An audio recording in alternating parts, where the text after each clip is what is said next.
I don't know. It could be a very expressive phrase.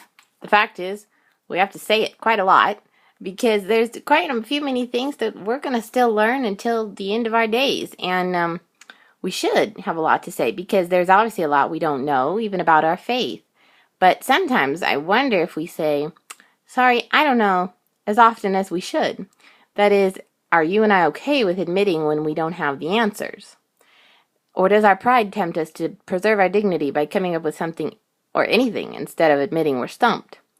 There is a lot of good news in the gospel of Jesus Christ, and one part of that good news is that God doesn't expect us to have an answer for everything. If we had that kind of knowledge, we would be omniscient, like Him. If we possessed infinite knowledge, why would we need God's knowledge and wisdom? Many people have made the following observation. The biggest advantage to telling the truth is that you never have to remember what you said.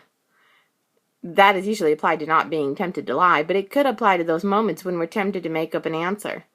If we are faced with a hard question and the truthful answer is, I don't know, that's what we should say.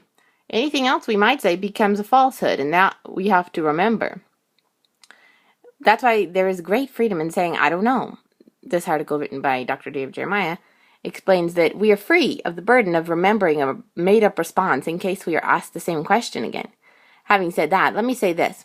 We should never put a premium on ignorance. Just as there should be no pride in knowing a lot, there should be likewise no pride in how little we know. We are to study hard, as it says in 2 Timothy 2:15, love God with all our mind, as it says in Matthew 22:37, and constantly be renewing our mind with truth, as it says in Romans 12:2.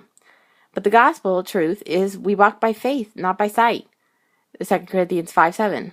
And our sanctification is a process. We don't need to know everything today.